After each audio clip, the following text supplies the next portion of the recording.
चलिए आज भौतिक विज्ञान के बारे में हम पढ़ने से पहले यह जान लें कि हमको 11 में पढ़ना क्या क्या है। तो इस क्रम में फर्स्ट यूनिट जिसमें भौतिक जगत तथा मापन, सेकंड है आपका शुद्ध गतिकी, थर्ड गति के नियम, फोर्थ कार्य ऊर्जा तथा शक्ति, और 5 दृढ़ पिंड तथा कणों के निकाय की गति। और इसी क्रम में अंतिम है गुरुत्वाकर्षण। तो आइए हम बात करते हैं फर्स्ट यूनिट भौतिक जगत तथा मापन।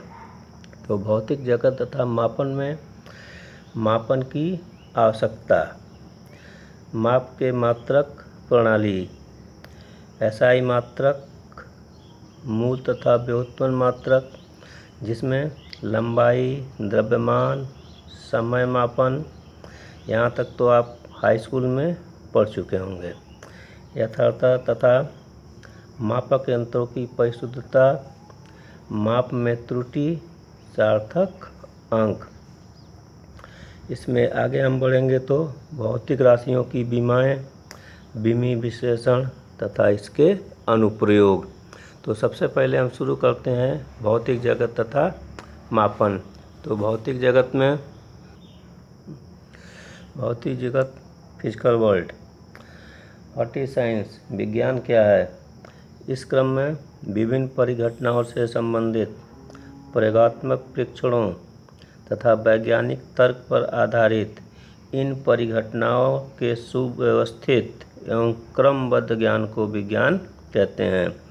विज्ञान को विधन ज्ञान कह सकते हैं, जिसका शाब्दिक अर्थ होता है विशिष्ट ज्ञान से। इसी क्रम में विज्ञान का युग वर्तमान युग है। विज्ञान शब्द लैटिन भाषा के शब्द साइंटियस से बना होता है, जिसका अर्थ होता है जानना। मानव की उत्सुकता, जिज्ञासा अपने चारों ओर के बारे में अधिक से अधिक जानकारी प्राप्त करने की होती है। इस क्रम में जॉन लिंडसे के अनुसार विज्ञान की परिभाषा मानव के अनुभवों को वर्णन करने, उत्पन्न करने तथा उन्हें समझाने की विधि को ही विज्ञान कहते हैं। विज्ञान को कई भागों में विभाजित किया जा सकता है, जैसे भौतिक विज्ञान, रसायन विज्ञान, वनस्पति विज्ञान, जंतु विज्ञान, गणित, चिकित्सा विज्ञान इत्यादि। इसमें आज हम अध्ययन करेंगे भौतिक विज्ञान के बारे में। तो भौतिक विज्ञान, व्हाट इज फिजिक्स, भौतिक विज्ञान क्या होता है। फिजिक्स शब्द की उत्पत्ति ग्रीक शब्द फ्यूसिस से हुई, जिसका अर्थ नेचर, प्रकृति होता है। संस्कृत भाषा में इसका तुल्य शब्द भौतिक है। इस प्रकार भौतिक विज्ञान का हम कह सकते हैं भौतिकी विज्ञान की वह शाखा होती है जिसमें प्रकृति में होने वाले उन परिघटनाओं का अध्ययन करते हैं जो द्रव्य, ऊर्जा एवं उनकी पारस्परिक अपक्रियाओं से संबंधित होता है। भौतिकी में कोई भी सिद्धांत या नियम अंतिम नहीं होता है। इसमें आपका आया है द्रव्य एवं ऊर्जा। तो इस आधार पर द्रव्य किसे कहते हैं और ऊर्जा किसे कहते हैं। द्रव्य प्रत्येक वस्तु जिसमें द्रव्यमान होता है, स्थान घेरती है, जिसका अनुभव प्रत्यक्ष अथवा अप्रत्यक्ष रूप से ज्ञानेंद्रियों द्वारा किया जा सकता है, द्रव्य कहलाता है। जैसे लोहा, पत्थर, सोना, रुई, अणु, परमाणु इत्यादि। इसी क्रम में ऊर्जा वह भौतिक राशि होती है जिसमें कार्य करने की कुछ क्षमता होती है। बिना ऊर्जा के कोई कार्य संभव नहीं है। ऊर्जा के अनेक रूप होते हैं, जिसमें यांत्रिक ऊर्जा, प्रकाश ऊर्जा, विद्युत ऊर्जा, नाभिकीय ऊर्जा, रासायनिक ऊर्जा, पवन ऊर्जा इत्यादि। आइंस्टीन के अनुसार ऊर्जा को द्रव्य में तथा द्रव्य को ऊर्जा में परिवर्तित किया जा सकता है। यदि द्रव्य का द्रव्यमान m निर्वात या वायु में प्रकाश की चाल c, तो इस दशा में ऊर्जा E बराबर mc²। तो इस संबंध के अनुसार द्रव्यमान को ऊर्जा में या ऊर्जा को द्रव्यमान में परिवर्तित किया जा सकता है, और इस समीकरण को द्रव्यमान ऊर्जा समीकरण कहते हैं।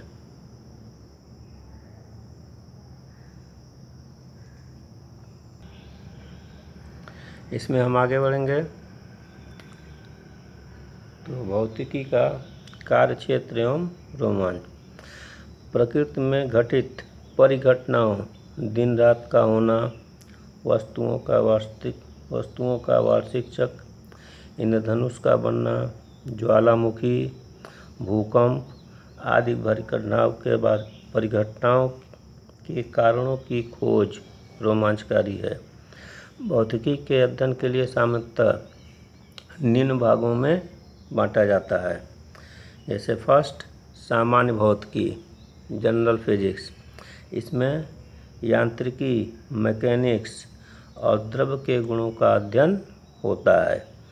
उसके बाद ऊष्मा, थर्ड ध्वनि, प्रकाश, स्थिर विद्युत, धारा विद्युत, और फिर वैद्युत चुंबकत्व और मॉडर्न फिजिक्स, जिसे कहते हैं आधुनिक भौतिकी। इसके अतिरिक्त इलेक्ट्रॉनिक, कंप्यूटर विज्ञान, खगोल विज्ञान इत्यादि का अध्ययन हम करते हैं। तो इन सब के बारे में हम विस्तृत अध्ययन अनेक चैप्टरों में कर सकते हैं। भौतिक नियमों की प्रकृति। भौतिक परिघटना में विभिन्न भौतिक राशियाँ समय के साथ परिवर्तित हो सकती हैं, किंतु कुछ भौतिक राशियाँ समय के साथ नियत रहती हैं। ये प्रकृति की संरक्षित राशियाँ हैं, जिनके संरक्षित रहने के नियम को संरक्षण नियम कहते हैं। जो नियम है प्रमुख हैं। First, law of conservation of mechanical energy, यांत्रिक ऊर्जा संरक्षण का नियम। इसमें गतिज ऊर्जा और स्थितिज ऊर्जा का योग सदैव नियत होता है। पुनः दूसरा, law of conservation of energy, ऊर्जा संरक्षण का नियम। इसमें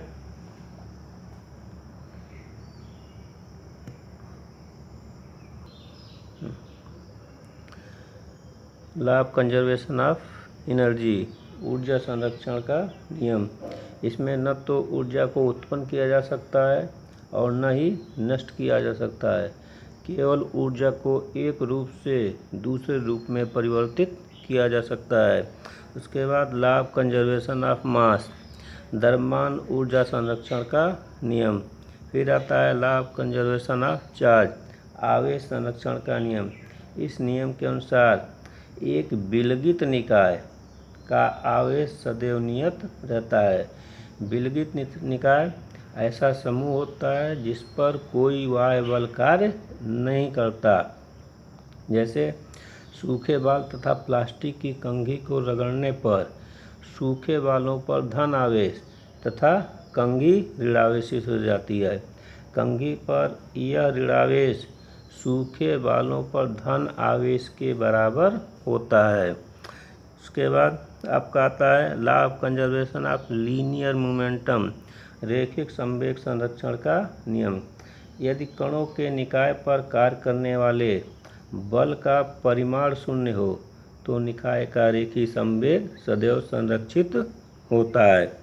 law of conservation of angular momentum, कोणीय संवेग संरक्षण का नियम। यदि किसी निकाय पर लगने वाले बल आघूर्ण शून्य हो तो निकाय का कोणीय संवेग सदैव संरक्षित होता है। प्रकृति में मूल बल फर्स्ट होता है गुरुत्वाकर्षण बल।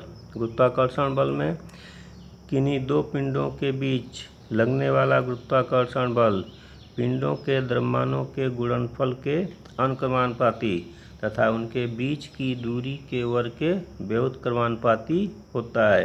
यह पिंडों के मध्य के माध्यम पर निर्भर नहीं करता है।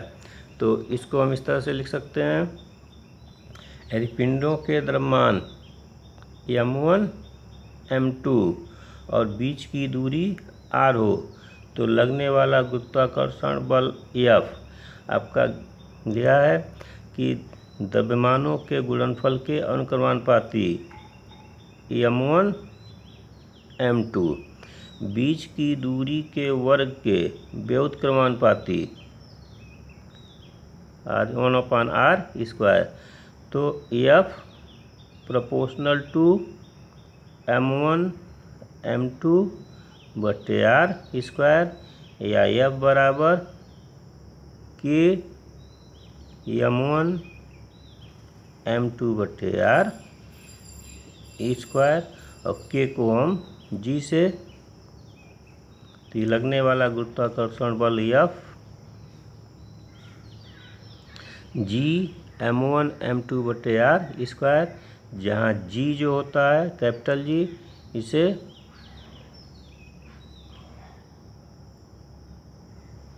गुरुत्वाकर्षण नियतांक कहते हैं। दूसरा वीक न्यूक्लियर फोर्स, दुर्बल नाभिकीय बल। यह केवल नाभिकीय प्रक्रियाओं के मध्य प्रभावी होता है। इसका परिसर रेंज 10⁻⁻16 कोटि का होता है। उसके बाद वैद्युत चुंबकीय बल, आवेशित कणों के मध्य लगने वाला बल आकर्षण एवं प्रतिकर्षण दोनों होता है। यह गुरुत्वाकर्षण बल की अपेक्षा बहुत ही अधिक प्रबल होता है। प्रबल नाभिकीय बल, यह नाभिक में उपस्थित कणों प्रोटॉन एवं न्यूट्रॉन के मध्य लगने वाला तीव्र आकर्षण बल होता है, जो कणों के आवेश एवं उनकी प्रकृति पर निर्भर नहीं करता। फिर भौतिकी का तकनीक से संबंध मतलब कि कुछ आविष्कार और उसके आविष्कारक, जैसे आविष्कारक या वह किस सिद्धांत पर आधारित होता है, इसमें कुछ जो है वर्णन है, शेष आप अपने किताब से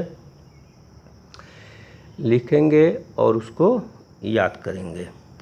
फर्स्ट, जैसे भाप इंजन उष्मागति के नियम पर, नाभिकीय रिएक्टर परमाणु भट्ठी नियंत्रित नाभिकीय विखंडन पर, रेडियो तथा टेलीविज़न वैद्युत चुंबकीय तरंगों का उत्पादन, संचरण, संसूचन, कंप्यूटर अंकीय तर्क पर, वैद्युत जनरेटर फैराडे के वैद्युत चुंबकीय प्रेरण के सिद्धांत पर।